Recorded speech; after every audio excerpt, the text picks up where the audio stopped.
অনপ্যাসিভ কোম্পানিটার জন্ম হয়েছিল কি কি ব্যাকগ্রাউন্ডের উপরে ভিত্তি করে, কিসের উপরে ভিত্তি করে স্যার এই চিন্তাগুলো করেছিলেন, মানে মূল মোটোটা কি, এই কোম্পানির যে মূল সফটওয়্যারটা তার মোটোটা কি, মূল উদ্দেশ্য কি, কি উদ্দেশ্যে এটা গঠিত হলো।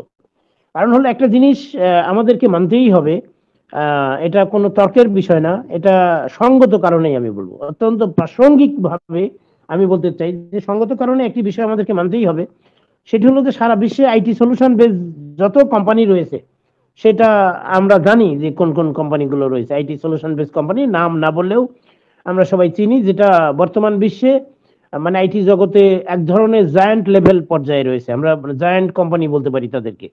আজকে যারা অ্যাটেন্ডেন্স রয়েছেন সকলকে আমি আমার ব্যক্তিগত পক্ষ থেকে ধন্যবাদ এবং অভিনন্দন জানাচ্ছি। আজকে আমাদের যে সাবজেক্টটি নির্ধারিত রয়েছে, যে টপিকসটি যেটি কথা বলার জন্য, আমার বিশ্বাস যে ইতিমধ্যেই সকলেই যারা অ্যাটেন্ডেন্স রয়েছে তারা সকলেই জেনে ফেলেছেন সাবজেক্টটি। তবুও জাস্ট ফর্মালিটি মেনটেন করার জন্য আমি সাবজেক্টটি আরো একবার স্মরণ করিয়ে দিতে চাই। আজকে আমাদের যে সাবজেক্টটি রয়েছে কথা বলার জন্য সেটি হলো on-passive technology is not only the best for the business but also for humanity। অর্থাৎ এখানে বলা হচ্ছে, বাংলায় যদি বলি এইভাবে বলা যেতে পারে যে অনপ্যাসিভের যে প্রযুক্তি, অর্থাৎ বিজনেসের জন্য অনপ্যাসিভ যে প্রযুক্তি গড়ে তুলেছে সেই প্রযুক্তিটা শুধু ব্যবসার জন্যই এটা সেরা প্রযুক্তি নয়, এটা হলো মানবতার জন্যও সেরা প্রযুক্তি, এরকম একটা মিনিং এটা। তো এইটা নিয়েই আজকে আমি কিছু কথা বলতে চাই, খুব সংক্ষেপে কথা বলতে চাই, খুব বেশি দীর্ঘায়িত করার ইচ্ছা নেই। তো টপিকসটা নিঃসন্দেহে ভেরি ইম্পর্টেন্ট এবং এটার যথেষ্ট ডেপথ রয়েছে। তো সেই ডেপথ নিয়ে আলোচনা করতে গেলে আলোচনাটা অনেক লম্বা হয়ে যাবে, তো আমি খুব বেশি ডিপে যেতে চাচ্ছি না। স্বাভাবিকভাবে যেটা বলতে চাই যে এই যে টপিকসটা এবং আমাদের যে আজকের আলোচনা বিষয় যে অনপ্যাসিভের টেকনোলজি নিয়ে, অনপ্যাসিভের টেকনোলজির বৈশিষ্ট্য কি কি এটা যদি আমরা মোটামুটি ধারণা নিয়ে নিই, তাহলে আই থিঙ্ক দ্যাট এটা আমাদের কাছে ক্লিয়ার হয়ে যাবে যে অনপ্যাসিভটা কোন উদ্দেশ্যে এই বিজনেসটা শুরু করেছে। মানে আমাদের যে টেকনোলজিটা, আমাদের যে সফটওয়্যার, আমাদের যে প্ল্যানিং, আমাদের honourable CEO mister S sir মনের মধ্যে দীর্ঘদিন ধরে এটা লালন করেছেন, যেটা ধারণ করেছেন, যে স্বপ্ন তিনি মনের মধ্যে পুষে রেখেছেন, সেই স্বপ্নটাকে উনি বাস্তবায়ন করতে চান এই অনপ্যাসিভ টেকনোলজির মধ্য দিয়ে। উনি যে টেকনোলজি তৈরি করেছেন এটা শুধু বিজনেসের জন্য না, উনি বিজনেসকে সামনে রেখে এটা করেননি, এটা সারা বিশ্বের যারা অসহায় মানুষ, দরিদ্র অসহায় সুবিধা বঞ্চিত হেল্পলেস পিপল, যেটাকে বলবো আমি এক কথায় ডিপ্রাইভড পিপল, বঞ্চিত মানুষ, এক কথায় বঞ্চিত মানুষ বললে কি বলবো, বঞ্চিত মানুষ বলতে তাদের খাদ্যের চাহিদা থেকে বঞ্চিত, মানে খাদ্যের অধিকার থেকে বঞ্চিত, বাসস্থানের অধিকার থেকে বঞ্চিত, তারা তাদের বস্ত্রের অধিকার থেকে বঞ্চিত, সকল দিক থেকে তারা কিন্তু ডিপ্রাইভড পিপল। সারা বিশ্বে এই মানুষগুলো ছড়িয়ে ছিটিয়ে রয়েছে, যেটা আমাদের honourable CEO mister ash sir খুব কাছে থেকে দেখেছেন। এই দৃশ্যগুলো কাছে থেকে দেখার পরে উনি খুবই হার্টি ম্যান, উনি খুবই আমি বলবো যে দয়াদ্র মানুষ, ওনার হৃদয়ে এই গরিব মানুষগুলো, অসহায় মানুষগুলোর জন্য খুবই দয়া হয়েছে। তাই উনি দীর্ঘদিন ধরে ওনার স্বপ্ন লালন করেছেন যে কিভাবে এই মানুষগুলোর পাশে দাঁড়ানো যায়, আর সেই উদ্দেশ্যেই উনি এই টেকনোলজিটা আবিষ্কার করেছেন। এই জন্যই আজকে আমরা যে বিষয়টা নিয়ে কথা বলবো যে OnPassive technology is not only best for business, অর্থাৎ অনপ্যাসিভের এই টেকনোলজিটা শুধু ব্যবসার জন্যই সেরা নয়, বাট অলসো ফর হিউম্যানিটি, এটা মানবতার জন্য, মানবতাকে আপলিফট করার জন্য, হিউম্যানিটিকে আপলিফট করার জন্য এই টেকনোলজিটা আবিষ্কার করেছেন আমাদের honourable CEO mister ash sir. এখন এইটা একটু ভালোভাবে যদি রিয়েলাইজেশনে আনতে চাই, তাহলে আমাদের একটু ফ্ল্যাশব্যাক করতে হবে, একটু এই সাবজেক্ট নিয়ে কথা বলতে গেলে একটু পেছন দিকে তাকাতে হবে। ফ্ল্যাশব্যাক করে আমরা দেখব আমাদের একদম ফ্রম দ্য ভেরি বিগিনিং যদি আমরা দু চারটি কথা তুলে নিয়ে আসতে চাই সেখান থেকে, যে এই অনপ্যাসিভ কোম্পানিটার জন্ম হয়েছিল কি কি ব্যাকগ্রাউন্ডের উপরে ভিত্তি করে, কিসের উপরে ভিত্তি করে স্যার এই চিন্তাগুলো করেছিলেন, মানে মূল মোটোটা কি, এই কোম্পানির যে মূল সফটওয়্যারটা তার মোটোটা কি, মূল উদ্দেশ্য কি, কি উদ্দেশ্যে এটা গঠিত হলো। কারণ হলো একটা জিনিস আমাদেরকে মানতেই হবে, এটা কোনো তর্কের বিষয় না, এটা সঙ্গত কারণেই আমি বলবো, অত্যন্ত প্রাসঙ্গিক ভাবে আমি বলতে চাই যে সঙ্গত কারণে একটি বিষয় আমাদেরকে মানতেই হবে। সেটি হলো যে সারা বিশ্বে আইটি সলিউশন বেস যত কোম্পানি রয়েছে সেটা আমরা জানি যে কোন কোন কোম্পানিগুলো রয়েছে। আইটি সলিউশন বেস কোম্পানি নাম না বললেও আমরা সবাই চিনি, যেটা বর্তমান বিশ্বে মানে আইটি জগতে এক ধরনের জায়ান্ট লেভেল পর্যায়ে রয়েছে, আমরা জায়ান্ট কোম্পানি বলতে পারি তাদেরকে। কিন্তু এই কোম্পানিগুলোর যে উদ্দেশ্য বা লক্ষ্য এবং তাদের যা বৈশিষ্ট্য, সেইটার থেকে আমাদের অনপেসিভের লক্ষ্য উদ্দেশ্য এবং আমাদের যে ক্যারেক্টারিস্টিক্স টোটালি ভিন্ন। একদমই আমি বলবো আপসাইড ডাউন, মানে এটা উল্টো, মানে এক ধরনের উল্টো। মানে এটা আপনি একজন লোক সোজা মানে সোজা করে ধরে পেপার পড়ছে, আপনি যদি এটা উল্টো করে ধরে পেপার পড়েন তাহলে যে ঘটনা ঘটবে আমি বলবো যে অনপেসিবল অন্য কোম্পানি থেকে ওই রকম, জাস্ট আপসাইড ডাউন, একেবারে পুরোটাই উল্টো, মানে অপোজিট, একদম পুরোটা বিপরীত। কেন, এটার ব্যাখ্যায় আমি যাব পরবর্তীতে। তো আমি তার আগে একটু বলে নেই যে এটার ব্যাখ্যায় যাওয়ার আগে যে অন্যান্য কোম্পানি থেকে আমাদের ভিন্নতাটা কি কি সেটার ব্যাখ্যায় আমি আসবো। তার আগে আমি দেখবো যে অ্যাশার যখন এই প্রযুক্তির কথা ভাবলেন, কি কারণে তার মাথায় এটা আসলো। মূলত উনি আফ্রিকান কয়েকটি দেশে কোনো কারণে উনি ভ্রমণে গিয়েছিলেন, ট্যুরে গিয়েছিলেন। সেখানে গিয়ে উনি খুব কাছে থেকে সচক্ষে দেখেছেন সেখানকার মানুষগুলোর দুরবস্থা, সেখানকার মানুষগুলোর যে কষ্ট, নিদারুণ কষ্ট, তাদের যে খাদ্যাভাব, বস্ত্রের অভাব, বাসস্থানের অভাব, সেখানকার শিশুদের পুষ্টির অভাব, তাদের শিশুদের বুকের হাড়গুলো গোনা যায়, মানে কয়টা হাড় আছে গুনে দেখা যায়, মানে এরকম একটা পরিস্থিতি আর কি। এগুলো খুব কাছে থেকে দেখেছেন সেখানকার মানুষগুলোর। আমাদের সারা বিশ্বে অনেক দরিদ্র দেশ আছে, এটা বললে অনেক সময় দীর্ঘ সময় লাগবে, অনেক দরিদ্র দেশ আছে। আমরা উদাহরণস্বরূপ বলতে পারি, যেমন ধরেন দক্ষিণ সুদানের কথা বলি যদি, যেমন সুদান আছে, বুরুন্ডি আছে, উগান্ডা আছে, মোজাম্বিক আছে, আপনার মালাবি আছে, নাইজেরিয়া আছে, কঙ্গো আছে, ইথিওপিয়া আছে, ব্রাজাভিল আছে, কত দেশ আছে পৃথিবীতে যারা দুবেলা দুমুঠো খেতে পায় না, যাদের একটু মাথা গোজার ঠাঁই নেই, সারাদিন পরিশ্রম করার পরে একটু নিশ্চিন্তে নিরাপদে ঘুমাবে এরকম কোনো জায়গা নেই, একটু প্রচন্ড শীতের সময় একটু গরম কাপড় পরবে সেরকম কোনো ব্যবস্থা নেই।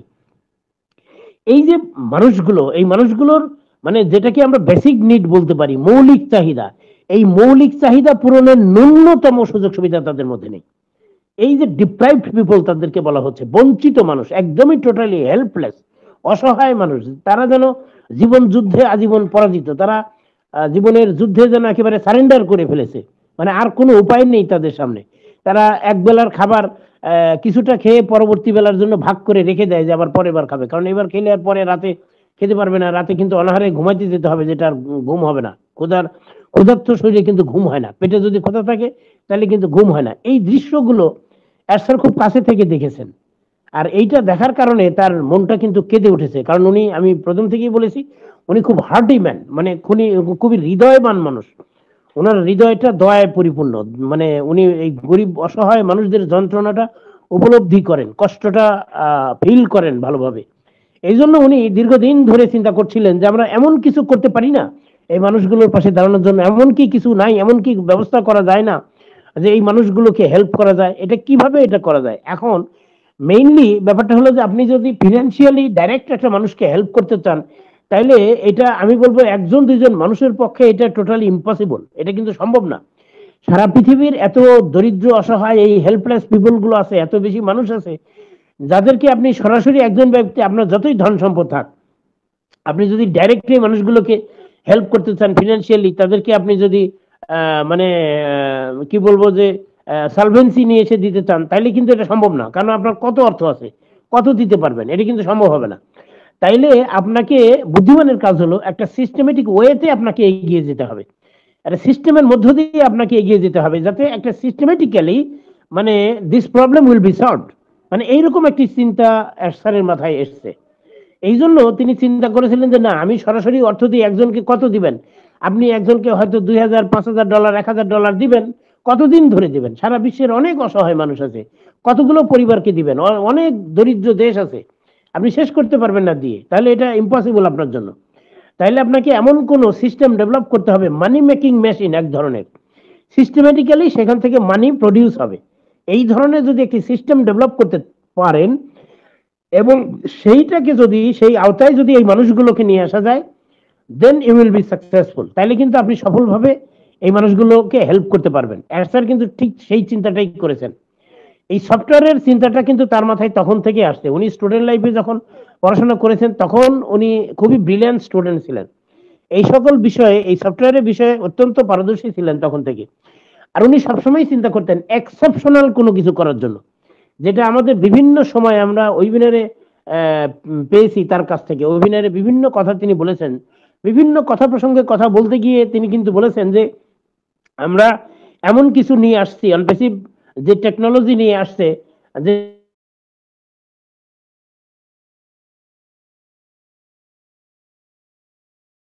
এক্সেপশনাল, যেটা কার সঙ্গে মিলবে না, এই ধরনের ঘটনা তিনি এই অনপেসিভের মাধ্যম দিয়ে ঘটাতে চান।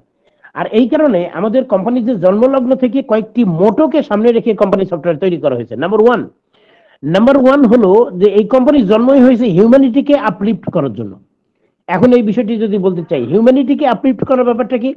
কারণ হলো মানবতাকে উন্নীত করা, মানবতাকে মেলে ধরা, তুলে ধরা, উপরে তুলে ধরা। এই যে বিশ্ব মানবতা ভুলুণ্ঠিত, বিশ্ব মানবতা আজকে আমি বলবো ডুকরে ডুকরে কাঁদে, কেউ পাশে দাঁড়ানোর মতো লোক নেই। এই মানুষগুলো এত বেশি কষ্টে আছে, এত অসহায়, এরা খাবার পায় না, এদের প্রচন্ড ক্ষুধায় একটু খাবার জোটে না, প্রচন্ড ঠান্ডায় শীতে একটু গরম কাপড় জোটে না, এদের ঘর বাড়ি নেই, থাকার জায়গা নেই, রাস্তায় ঘুমায়। এই যে মানুষগুলো, তাদের পাশে দাঁড়ানোর মতো লোক নেই।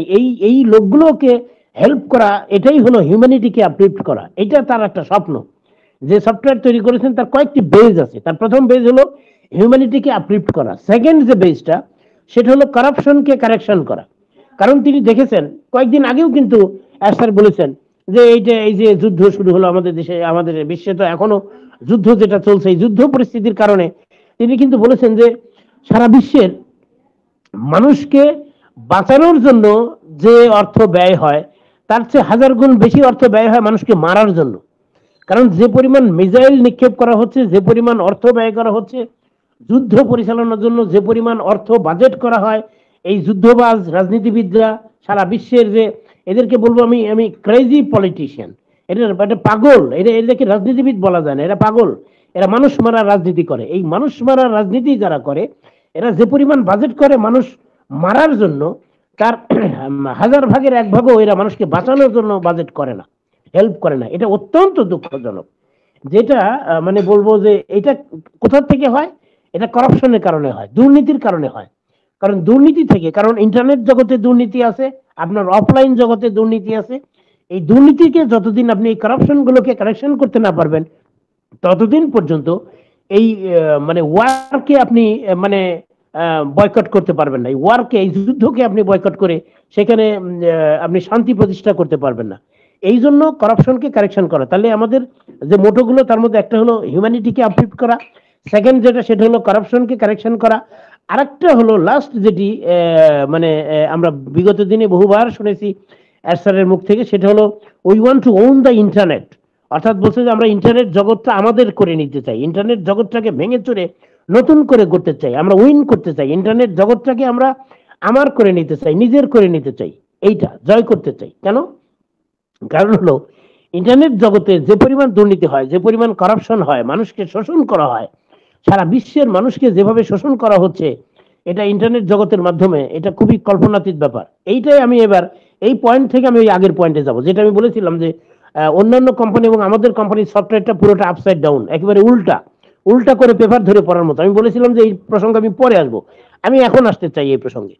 এখন সারা বিশ্বের অন্যান্য যে কোম্পানিগুলো আছে, আপনি গুগল বলেন, অ্যামাজন বলেন, হোয়াটসঅ্যাপ, টুইটার, ফেসবুক ইত্যাদি ইত্যাদি, এই কোম্পানিগুলোর তুলনায় আমাদের পার্থক্যটা কোথায়? একদমই আকাশ পাতাল তফাৎ, ভিন্ন, পুরোটাই ভিন্ন। কেন? কারণ হলো এই কোম্পানিগুলোর কাছে সারা বিশ্বের যে মানুষগুলো, যারা ইন্টারনেট ইউজার, আমরা যারা ইন্টারনেট ইউজ করি, আমরা সারা জীবনই কিন্তু কাস্টমার, শুধু বায়ার, আমরা শুধু ক্রয় করি। তাদের হয়তো প্রোডাক্ট ক্রয় করি অথবা সার্ভিস ক্রয় করি, তাদের প্রোডাক্ট অথবা সেবা, এগুলো শুধু ক্রয় করি, আমাদের কোনো ইনকাম হয় না। সারা জীবনই আমরা শুধু পকেট থেকে টাকা দেই আর ওনারা নেন, মানে আমরা দাতা আর ওনারা গ্রহীতা, মানে ওনারা মালিক পক্ষ আর আমরা হলাম মানে প্রজা, আমরা ওই সারা জীবন ট্যাক্স দিতে হয়, মানে আমরা সারা জীবনই ওনাদের কাস্টমার, এরকম আর কি ব্যাপার। তার মানে আপনি যদি জেলে না হন, তাহলে আপনি জেলের দোকানের সারা জীবনই কাস্টমার। আপনি যদি নিজে মাছ ধরে খেতে পারেন তাহলে কিন্তু আপনি নিজে মাছ ধরে খেলেন, আপনার পরিবারের চাহিদা মিটলো। বাট আপনি যদি মাছ ধরতে না পারেন তাহলে সারা জীবনে আপনি জেলের কাছে কাস্টমার, জেলের কাছে আপনি যাবেন, মাছ কিনবেন, খাবেন, তার মানে জেলে সারা জীবনে আপনার মালিক আর আপনি কাস্টমার। ব্যাপারটা হলো এইরকম আর কি। মানে এই কোম্পানিগুলোর কাছ থেকে সারা জীবনে আমরা পয়সা দিয়ে আমরা তাদের প্রোডাক্ট ব্যবহার করি, তাদের সেবা ব্যবহার করি। কোনোদিনই আমরা তাদের মালিক পক্ষ না, কোনোদিনই আমাদের সেখান থেকে ইনকাম করার কোনো সুযোগ নেই।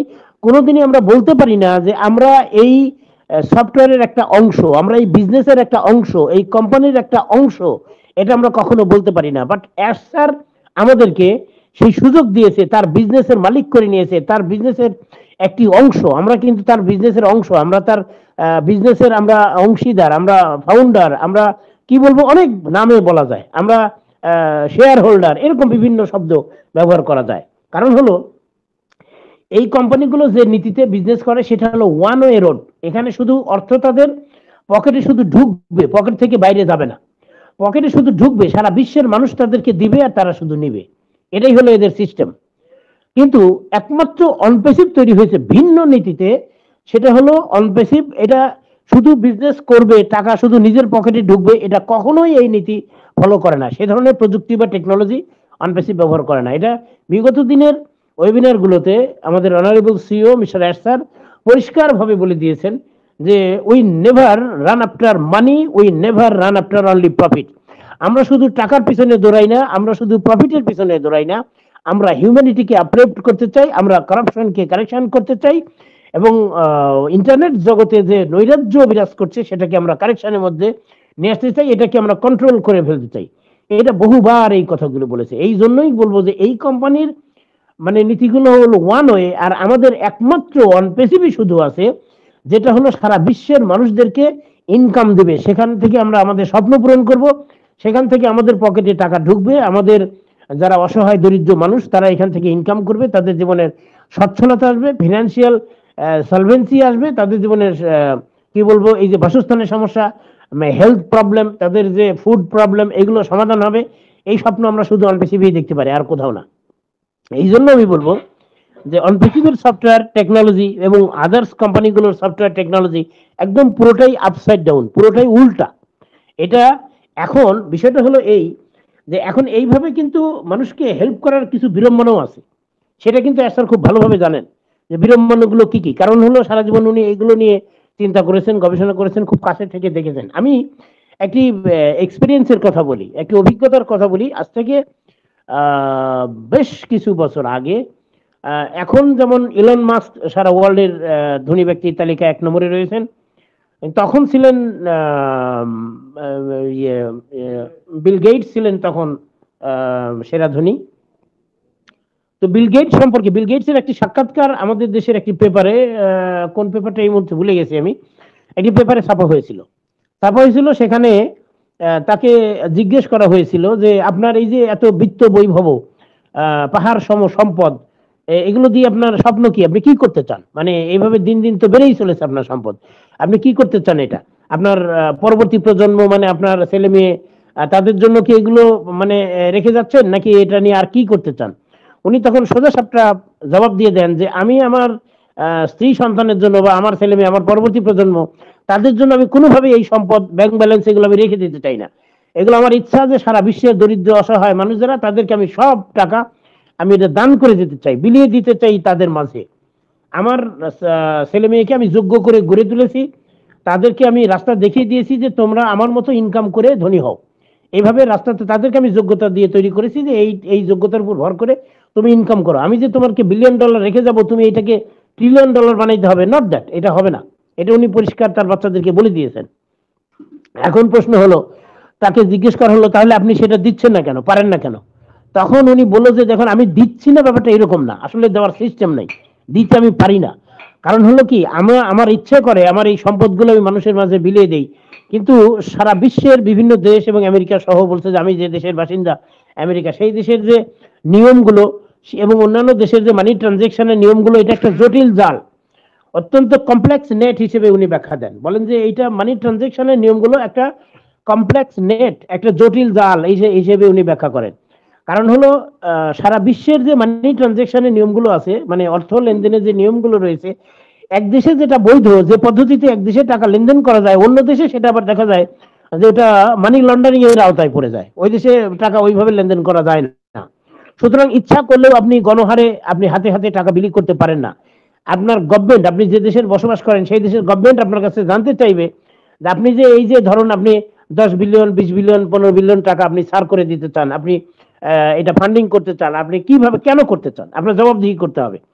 আপনাকে গভর্নমেন্ট প্রশ্ন করবে যে আপনি এই টাকাগুলো কাকে দিতে চান, কেন দিতে চান, কাদেরকে দিচ্ছেন। এমন কোনো খাতে ব্যয় করছেন না যেটা জঙ্গি অর্থায়ন হচ্ছে, এমন কোনো খাতে ব্যয় করছেন না যে দেশের রাজনীতির জন্য শত্রু, আপনি গভর্নমেন্টকে ফেলে দেওয়ার জন্য চেষ্টা করছেন, গভর্নমেন্টকে পতন ঘটানোর জন্য চেষ্টা করছেন, আপনি কোনো ষড়যন্ত্রের সাথে লিপ্ত আছেন, এমন কিছু হচ্ছে না তো। এরকম বহুমুখী প্রশ্নের মুখোমুখি হতে হয়, বহু প্রশ্নের জবাব দিতে হয় আপনার। সেখানে সে দেশের যে স্টেট ব্যাংক আছে, এক একটা দেশের স্টেট ব্যাংক, আমাদের দেশের বাংলাদেশে যেমন বাংলাদেশ ব্যাংক, মানে এরকম কোন দেশে বাংলাদেশ ব্যাংক নাম আছে, কোন দেশে স্টেট ব্যাংক নাম আছে, কোন দেশে ফেডারেল ব্যাংক নাম আছে, মানে সেই দেশের সর্বোচ্চ ব্যাংক যেটা ফেডারেল ব্যাংক। এরকম এক একটা দেশে এক একটা নিয়ম আছে, ব্যাংকের নাম আছে।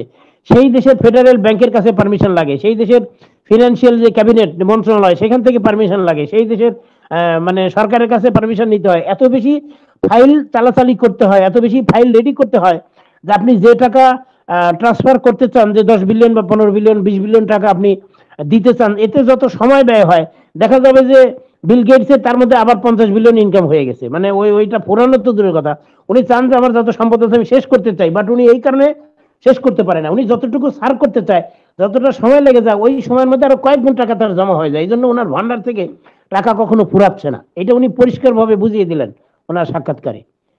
এইটা যে উনি শুধু জানেন তা কিন্তু নয়, আমার ধারণা যে এরশাদও খুব আরো ভালোভাবে জানেন। আর জানেন জন্য এরশাদ কিন্তু ওই পদ্ধতিতে যাননি। উনি জানেন যে আমি যদি দুহাত ভরে আমি টাকা বিলিয়ে দিতে চাই মানুষের মাঝে, তাহলে এটা কিন্তু আমাকে ট্র্যাপে পড়ে যেতে হবে, গভর্নমেন্ট আমাকে বাধা দিবে, এটা পারবো না, আমি হবে না। তাহলে কি করতে হবে, আমি যাদেরকে টাকা দিতে চাই তাদেরকে যদি আমার বিজনেসের অংশীদার করে নেই, আমার বিজনেসের মালিকানা যদি তাদেরকে দিয়ে দেই, মানে তারা যদি আমার কোম্পানির শেয়ার হোল্ডার হয়ে যায়, তারা যদি আমার কোম্পানির ফাউন্ডার হয়ে যায়, তারা যদি আমার বিজনেসের লভ্যাংশের দাবিদার হয়ে যায়, তারা যদি আমার বিজনেসের লভ্যাংশের বৈধ অংশীদার হয়ে যায়, তাহলে তো আর তাদেরকে টাকা দেওয়া ঠেকাইতে পারবে না আমাদের দেশের গভর্নমেন্ট।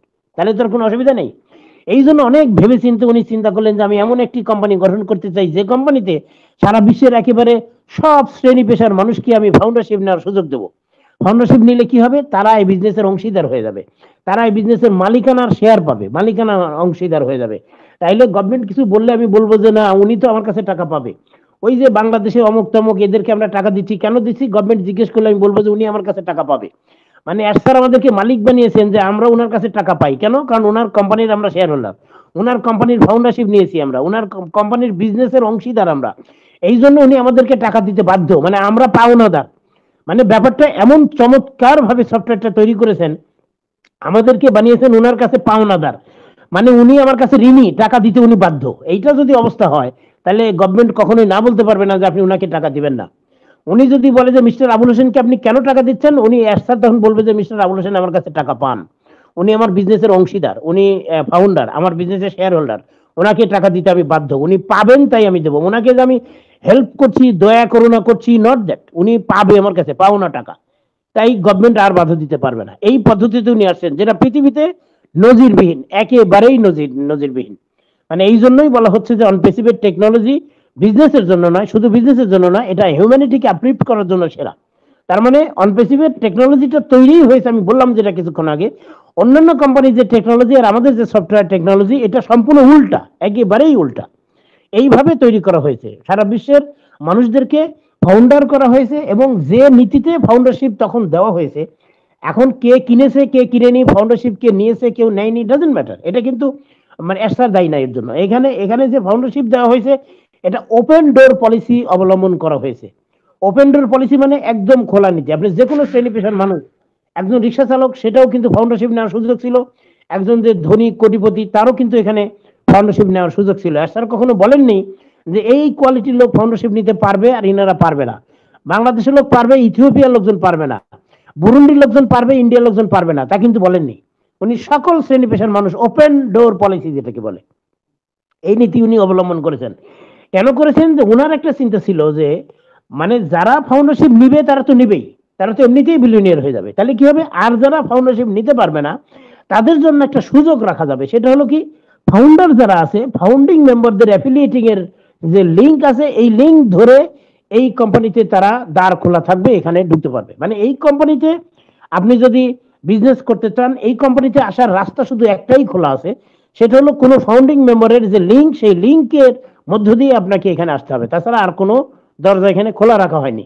তার মানে হলো যে যারা ফাউন্ডারশিপ তখন নেয়নি তারাও কিন্তু এখন অ্যাফিলিয়েটিং করে একইভাবে ইন দ্য সেম ওয়ে তারা কিন্তু লাইফ গড়ে ফেলতে পারে, তাদের ফিনান্সিয়াল লাইফ কিন্তু সলভেন্ট করে ফেলতে পারে, তারাও কিন্তু একেবারে ধনীর কাতারে দাঁড়িয়ে যাবে, এতে কোনো সন্দেহ নেই।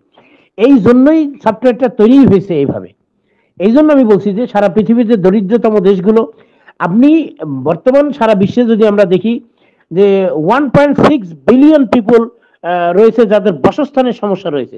তার মানে হলো there are 1.6 billion people living in the inhabitation problem, তাদের বাসস্থানের সমস্যা। তার মধ্যে 150 মিলিয়ন রয়েছে একেবারেই টোটালি হোমলেস, একদমই গৃহহীন, তাদের ঘর বাড়ি নেই, তারা রাস্তায় ঘুমায়। এরকম লোকজন রয়েছে 150 মিলিয়ন। এই লোকগুলোর তো খাওয়া তো দূরের কথা, ঘুমানোর জায়গা নেই, তাদের বাসস্থানের সমস্যা, তাদের প্রচন্ড শীতে মানে একটু মানে আড়াল করে ঘুমানোর কোনো সুযোগ নেই, তারা রাস্তায় ঘুমায়, রেল স্টেশনে, বাস স্টেশনে, এরকম করে দারিদ্র্য সীমার নিচে বসবাস করে এখনো 1 বিলিয়ন 100 কোটি মানুষ। 100 কোটিরও বেশি মানুষ এখনো দারিদ্র্য সীমার নিচে বাস করে। এখন দারিদ্র্য সীমাটা কি, এইটা দারিদ্র্য সীমাটা ব্যাখ্যা করলে আপনি আরো বুঝবেন যে কতটা যন্ত্রণার মধ্যে এই লোকগুলো বসবাস করে। এখন এই লোকগুলোর পাশে কেন দাঁড়ানো দরকার? এখন দারিদ্র্য সীমাটা কি? দারিদ্র্য সীমাটা হলো যেটাকে পোভার্টি লাইন বলা হয়। পোভার্টি লাইন হলো এইটা যে সারা বিশ্বের পুষ্টিবিজ্ঞানী এবং যেটা জাতিসংঘ সহ যে যারা সমাজ বিজ্ঞানী রয়েছেন তাদের একটি থিওরি রয়েছে। সেই থিওরিটা হলো কোনো ব্যক্তি যদি সারা দিনের মধ্যে যদি 2500 ক্যালোরি পরিমাণ খাদ্য গ্রহণ করতে পারে, 2500 ক্যালোরি পর্যন্ত, অর্থাৎ 2500, তাহলে বুঝতে হবে যে সেই লোকটি দারিদ্র্য সীমার স্বাভাবিকের মধ্যে আছে, দারিদ্র্য সীমার নিচে থেকে উপরে উঠে এসছে। 2500 ক্যালোরি পরিমাণ খাবার, আর এর চেয়ে নিচে যদি কেউ থাকে তাহলে বুঝতে হবে এই লোকটি পভার্টি লাইনের নিচে অবস্থান করছে, দারিদ্র্য সীমার নিচে। এখন এই থিওরির ব্যাখ্যা আছে, আপনার 2500 ক্যালোরি পর্যন্ত, তার মধ্যে আপনি প্রতিদিন যে সূর্য ওঠে, এই সূর্যের আলোতে ভিটামিন ডি নামক যে উপাদানটা, ভিটামিন ডিটা সূর্যের আলো থেকে পাওয়া যায়, সেটা হলো আপনার 400 ক্যালোরি। 2500 ক্যালোরির মধ্যে 400 ক্যালোরি আপনার বিনা পয়সায় পূরণ হয়ে যায়। প্রতিদিন যে সূর্য ওঠে, আমরা যে রোদের আলোতে চলাফেরা করি, এই রোদের আলো থেকে যে ভিটামিন ডি পাই, এতে আমাদের 400 ক্যালোরি কভার হয়ে যায়। এতে কি হলো, তাহলে 2500 ক্যালোরির মধ্যে 400 ক্যালোরি অটো কভার হয়ে গেল বিনা পয়সায়, বাকি থাকলো 2100 ক্যালোরি। এখন 2100 ক্যালোরি আপনাকে খাদ্য গ্রহণের মধ্য দিয়ে, ব্যালেন্স ডায়েট যেটাকে বলি আমরা, সুষম খাদ্য গ্রহণের মধ্য দিয়ে আপনাকে পূরণ করতে হবে। সেখানে আপনার পুষ্টিকর যে খাবারের যে মেনু রয়েছে, যেখানে আপনার মানে ভিটামিন থাকবে, আপনার হলো মানে শর্করা জাতীয় খাবার থাকবে, সেখানে আপনার প্রোটিন থাকতে হবে, আমিষ জাতীয় খাবার সেটা থাকতে হবে, আপনার মিনারেল সল্ট থাকতে হবে। এই সব কিছু মিলে 6টি খাদ্য উপাদান রয়েছে, এই 6টি মিলে কিন্তু ব্যালেন্স ডায়েট, এটা মিলে আপনাকে আরো বাকি 2100 ক্যালোরি খাবার গ্রহণ করতে হবে। যদি আপনি না পারেন তাহলে বুঝতে হবে আপনি দারিদ্র্য সীমার নিচে বসবাস করছেন। স্বাভাবিক সারা ওয়ার্ল্ডের যে মানুষগুলো, আমাদের বাংলাদেশ সহ বিভিন্ন দেশের যে নামগুলো আছে, আপনি কঙ্গো আছে, ইথিওপিয়া আছে, নাইজার আছে, মালাবি আছে, মোজাম্বিক, আপনার সুদান আছে, বুরুন্ডি আছে, উগান্ডা আছে, এইরকম বহু দেশ আছে পৃথিবীর যারা একেবারে দারিদ্র্য সীমার নিচে বাস করে। তার মানে কি, যে খাবারগুলো সারাদিনে খায়, দেখা যাবে তাদের ক্যালোরি পরিমাপ করলে 700-800 ক্যালোরি, 1000 ক্যালোরি, 1200 ক্যালোরি ক্রস করে খুব কম, কোন কোন জায়গায় হয়তো 1500-1600 ক্যালোরি পর্যন্ত যায়, 2100 ক্যালোরির ধারে কাছেও যায় না। তাহলে মানে এই লোকগুলো হলো দারিদ্র্য সীমার নিচে বসবাস করছে। আবার কেউ কেউ দেখবেন সেই সমাজবিজ্ঞানী রস্ট্র যেটা বলেছিলেন, সমাজবিজ্ঞানী রস্ট্র সেই গণভোগ স্তরে পৌঁছে যাওয়া। গণভোগ স্তরে মানে কি, এর ওভার ইটিং, মানে যেটা মানে প্রয়োজন নেই তার চেয়ে বেশি খায়, এবং তাদের মানে কি খাদ্য ড্রেন দিয়ে গড়াই দিচ্ছে, নষ্ট করে ফেলছে, ওভার ইটিং, যেটাকে সমাজবিজ্ঞানী রস্ট্র গণভোগের কথা বলেছেন, যে গণভোগ স্তরে পৌঁছে গেছে কিছু কিছু মানুষ। তো এই যে অসমতা, মানে মানে ফিনান্সিয়াল যে একটা ইমব্যালেন্স পর্যায়ে, এইটা কিন্তু সারা বিশ্বে লক্ষ্য করেছেন আমাদের এরশাদ খুব ভালোভাবে। আর এই জন্যই তিনি সফটওয়্যারটাকে এইভাবে তৈরি করেছেন যাতে এই এই দারিদ্রতার বেড়াজাল থেকে, এই দারিদ্র্যের দুষ্টচক্র থেকে এই মানুষগুলোকে বের করে নিয়ে আসা যায়। আর এই জন্যই সফটওয়্যারটা এইভাবেই তৈরি করেছেন, আর যেটা আমরা এই কোম্পানির যেন বিজনেসের অংশীদার হয়ে যাই, বিজনেসের মালিকানার অংশীদার হয়ে যাই। তাহলে কিন্তু দেখা যাবে যে উনি যখন আমাদেরকে মালিক বানিয়ে নিয়েছেন, আমাদের অনারেবল অ্যাশ স্যার, তখন কিন্তু আমাদের আর মানে আর কোনো সমস্যা রইলো না। তাহলে কিন্তু এই সফটওয়্যারটা তৈরি হলো এইভাবে, বোঝা গেল যে অন্যান্য কোম্পানি যে সফটওয়্যার তৈরি করেছে, যে টেকনোলজি ফলো করে, আমাদের টেকনোলজিটা সম্পূর্ণ ভিন্ন। কারণ এই টেকনোলজি অনুযায়ী আমরা কিন্তু শুধু বায়ার না, আমরা কিন্তু শুধু কাস্টমার না, আমরা কিন্তু এই কোম্পানির ওনার, আমরা মালিক, আমরা বিজনেসের অংশ, পার্ট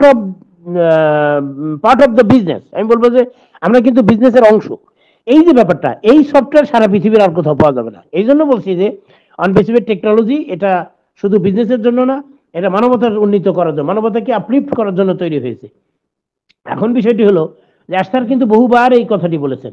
এখন এইটাকে বাধা দেওয়ার যে সারা বিশ্বের লোক নেই তা কিন্তু না। এমন মনের মানুষ যারা মানে দুই একজন আছে হয়তো সারা বিশ্বে, তার মধ্যে একটা যেমন। কিন্তু এই মানুষগুলোর রাস্তা কখনো চলার পথ কুসুমাস্তীর্ণ হয় না। কখনোই এনারা খুব সহজভাবে পথ চলতে পারে না। এনাদের জীবনের চলার পথ সবসময় কণ্টকাকীর্ণ, সবসময় মানে কাঁটায় ঘেরা।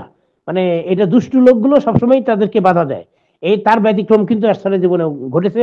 আহ, তার ব্যতিক্রম তার জীবনে মানে আমাদের সেই বাস্তবতা হলো যে আমাদের কোম্পানিকে বহুভাবে হেনস্থা করা হয়েছে, আমাদের কোম্পানির তথ্য চুরি করা হয়েছে, তথ্য চুরি করে কোম্পানিকে হেনস্থা করা হয়েছে। এবং শুধু কোম্পানি না, কোম্পানির ক্ষতি তো বটে, এবং কোম্পানির ক্ষতিগ্রস্ত হওয়ার কারণে আমরা যারা ফাউন্ডার, তারা আমাদের বিজনেসের সফলতাটা পিছিয়ে গেছে। আমরা অনেক আগেই কিন্তু কোম্পানি বিজনেস শুরু হয়ে যাওয়ার কথা, যেটা 2023 সালের সেপ্টেম্বরে কিন্তু আমরা সাবস্ক্রাইব করে ফেলেছি। সেটা আজ থেকে প্রায় 2 বছর আগে। তখনই আমাদের বিজনেস শুরু হয়ে যদি যেত, আজকে এই 2 বছরে এই মানুষগুলো যারা ফাউন্ডার, তারা জীবনের কোন পর্যায়ে পৌঁছে যেত একটু কল্পনা করে দেখুন। আর এখন বর্তমানে এই ফাউন্ডার গুলো কতটা কষ্ট করছে। তার মানে কি, আমাদের চলার পথটাও কিন্তু অনেক স্ট্রাগল করে চলতে হচ্ছে। এই জন্য মানে আমাদের এই জাতীয় লোকজন যারা, তাদের চলার পথটা সবসময় কষ্টের হয়। তো যাই হোক, এটা আরো ধৈর্য সহকারে আমাদেরকে আরো কিছুদিন অপেক্ষা করতে হবে। আমাদের রাস্তার বিকল্প রাস্তা তৈরি করে ফেলেছেন, যেটা আমাদের লস হয়েছে সেটা রিকাভারি অলরেডি করার পথে রয়েছেন। মানে অ্যাকচুয়ালি আমরা বলতে পারি যে now we are on the way to be successful. আমরা সফল হওয়ার খুব দ্বারপ্রান্তে চলে এসেছি। এই জন্য আর কিছুদিন অপেক্ষা করতে হবে। কষ্ট আমাদের হচ্ছে আমরা জানি, আরো কিছুটা অপেক্ষা করতে হবে। আমরা ইনশাল্লাহ জয়ের বন্দরে পৌঁছে যাব অল্প দিনের মধ্যে। এবং আমাদের এই সফটওয়্যার, এটা পৃথিবীর ইতিহাসে স্মরণীয় হয়ে থাকবে। এই পৃথিবীর ইতিহাসে প্রথমবারের মতো এই সফটওয়্যার আবির্ভূত হচ্ছে। যখন এটা দরজাটি খোলা হবে, যখন ওই ডোরটা ওপেন হয়ে যাবে, যখন এদিক দিয়ে আমরা হাঁটা চলাফেরা করতে পারবো, তখনই সারা পৃথিবীর মানুষ দেখবে যে এটা কি সফটওয়্যার তৈরি হয়েছে, কোন টেকনোলজি এটা ব্যবহার করছে অনপ্যাসিভ, সেটা মানুষের কাছে স্পষ্ট হয়ে যাবে। তো আমরা ততক্ষণ পর্যন্ত অপেক্ষা করব। আমি আর কথা বাড়াচ্ছি না।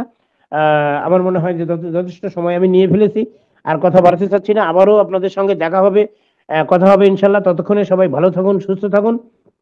সকলের সুস্বাস্থ্য এবং দীর্ঘজীবন কামনা করে আমার বক্তব্য শেষ করছি। আসসালামু আলাইকুম। ওভার টু আজকের যিনি উপস্থাপক, ma'am Shefali Rani BD. Okay, thanks to all. ধন্যবাদ স্যার, ধন্যবাদ।